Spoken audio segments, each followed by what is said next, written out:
Will you tell these fools I'm not crazy? Make them listen to me before it's too late! Listen to me. Please listen. If you don't, if you won't, if you fail to understand, then the same incredible terror that's menacing me will strike at you!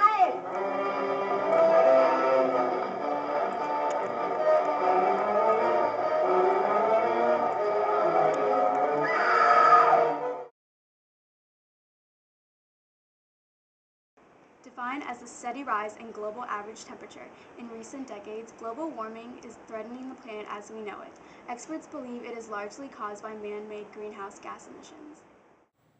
400,000 square miles of Arctic Sea has melted in the last 30 years, roughly the size of Texas, threatening polar bear habitats and further accelerating global warming worldwide. According to the Arctic Climate Impact Assessment, 15% through 37% amount of plant and animal species that global warming could wipe out by 2050. The United States is ranked as the #1 global polluter compared to other large nations.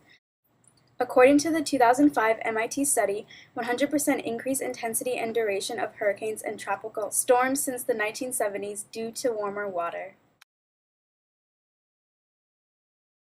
Thanks, Adrian. Global warming certainly is a hot topic. In other news, the United States has just been attacked, and now it's in the midst of cyber warfare. Now, using the internet for evil is not a new concept, but are we ready for this new kind of technology? We go to our correspondents at CNN News for the next report. Well, thank you for having me today, Simon. This is in the industry what we call a bot attack. Simply put, what's happening is buried in the March Madness application, which many downloaded thinking was a legitimate application, is malicious software. Once loaded on a smartphone, this software will rip through the entire directory, that's the phone list in someone's phone, smartphone, and it will then start to send that virus, that malware, that malicious software, to every person that's in that directory.